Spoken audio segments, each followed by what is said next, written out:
yoshlikda qanchadan qancha mehnat va og'irlikni boshdan kechirgansiz.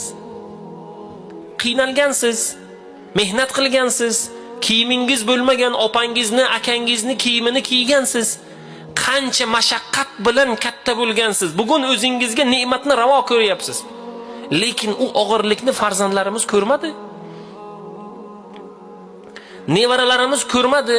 Ular tayyor holatda o'syapti. Ertaga qaysidir vaziyatda sizni boshingizga tushgan qiyinchilik ularni boshiga tushsa, ular ham taqvo qilib, chidab, mana shu musibatdan chiqa oladimi? Yo'q. Chunki ular hamma narsani tayyoriga, hamma narsani osoniga erishgan. Shuning uchun farzandlaringizni xudbin taltaytirib, mashaqqatni ko'rmagan holatda katta qilmasligingiz kerak. Shuning uchun o'zingiz ham taqvodor bo'ling. Bishr al-Xawfi rahmatullohi alayh sovuq kunlar boshlanganida u kishining o'rtoqlari Abu Nasr edilar. Abu Nasr bir kun Bishr al-Xawfini uylariga kelsalar, hozir mana suvlar sovuq, xonalar sovuq agar isitilmasa, o'sha joyda kiyimlarini yechib, choponlarini yechib, dag'illab turibdilar. Abu Nasr Bishr al-Xawfini holatlarini qarab, "Birodarim, sizga nima bo'ldi? Uyingizni isitishga o'tin olib beraymi?" "Yo'q, bor" dedilar. "O'tin bor. Siz yupun yozda kiyadigan ko'ylagingiz bilan turibsiz.